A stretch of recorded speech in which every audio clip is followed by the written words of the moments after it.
জঙ্গলের ভোর হালকা কুয়াশার মধ্যে পাখিদের ডাক ভেসে আসছে। শিয়াল মামা ক্ষুধায় কাতর হয়ে নদীর ধারে এসে দাঁড়ালো। নদীটা শান্ত, কিন্তু জল কমে গেছে বলে মাছ দেখা যাচ্ছে না।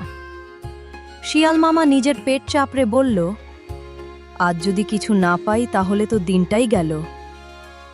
ঠিক তখনই জলের মধ্যে গুড়গুড় শব্দ হলো। জল ফেটে উঠে এলো বিশাল কুমির। তার চোখ দুটো লাল টকটকে, মুখে ভয়ঙ্কর হাসি। শিয়াল মামা, এত ভোরে এসেছ নাকি? শিয়াল গাছ শিউরে উঠল, তবুও মুখে মিষ্টি হাসি এনে বলল, হেঁটে ঘুরতে এসেছিলাম কুমির ভাই। তুমি ভালো আছো তো? আছি, তবে একটি সমস্যা আছে। আমার স্ত্রী তোমার মাংস খেতে চায়, তাই তোমাকে নিতে এসেছি। শিয়াল মনে মনে বলল, এবার বাঁচতে হলে বুদ্ধি লাগবে। শিয়াল মামা শান্তভাবে বলল, কুমির ভাই, তোমার বউ আমার মাংস খেতে চাইলে সমস্যা নেই, কিন্তু এখন আমি একদম শুকনো, মাংসেও স্বাদ নেই। কুমির চোখ কুচকে জিজ্ঞেস করলো, তার মানে?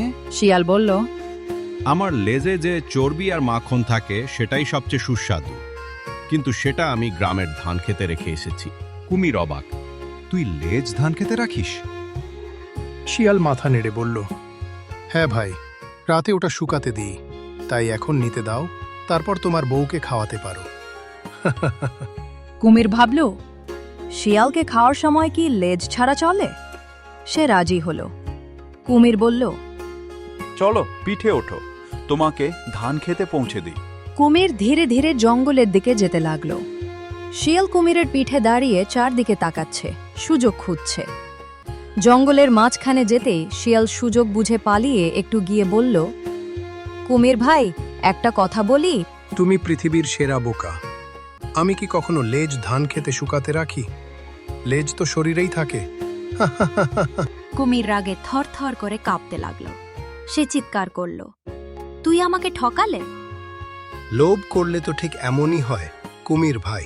তারপর দাঁত কামড়ে বলল, ধরো দেখি আমাকে, দেখি কে জানে সাবস্ক্রাইব কেমনে করে। আমার মনে হয় তুমি জানো না।